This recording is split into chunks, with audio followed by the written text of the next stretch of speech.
रात तुम मुझको नींद में गालियाँ क्यों दे रही थी? ये तुम्हारा वहम है क्या वहम है? कि मैं नींद में थी। इसके मतलब तुम सच में गालियाँ दे रही थी?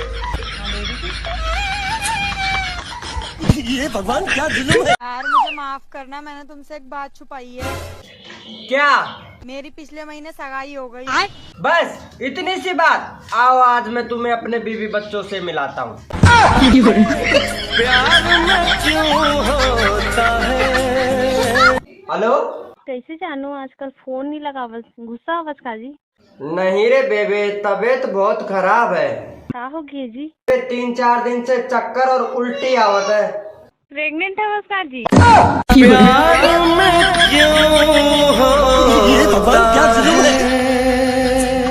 तुम पहले जैसे नहीं रहे हो, बहुत बदल गए हो। अब फेस क्रीम खत्म हो गई तो इसमें मेरा क्या कसूर? Pinky, pinky, funky, steady but the donkey.